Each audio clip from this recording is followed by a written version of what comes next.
भारत के बौद्ध धर्म को सम्राट अशोक और सम्राट कनिष्क ने विश्व धर्म बनाया था और इसलिए बुद्ध को जगतपाल, जगन्नाथ और जगत गुरु भी कहा जाता था।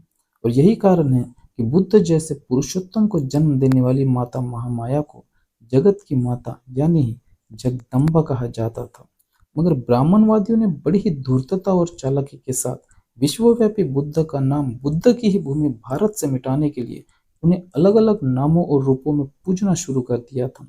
वैसे ही जगदम्बा यानी बुद्ध माता महामाया का नाम भी भारतीयों के दिलो दिमाग से मिटाने के लिए ब्राह्मणों ने उन्हें कहीं वैष्णो, तो कहीं सिरी, तो कहीं कौशलेश्वरी, तो कहीं रुमनदेई, तो कहीं महालक्ष्मी और ऐसे ही कई और नामों और रूपों में पूजना शुरू कर दिया था।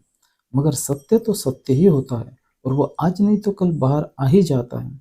और अब यह सत्य पुरातात्विक सबूतों के आधार पर बाहर आ चुका है कि ब्राह्मणों ने जिन्हें महालक्ष्मी कहकर प्रचारित किया था और जिन्हें दीपावली के दिन भारत के घर घर में पूजा जाता है, वो महालक्ष्मी कोई और नहीं बल्कि बुद्ध माता महामाया ही है।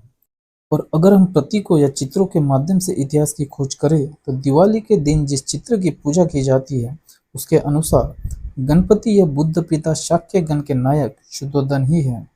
सरस्वती या बुद्ध मौसी जो सद्धर्म का गाकर प्रचार करने वाले सुरसती महाथेरी यानी विद्या की देवी प्रजापति गौतमी ही हैं। और महालक्ष्मी या बुद्ध माता महामाया तो है ही।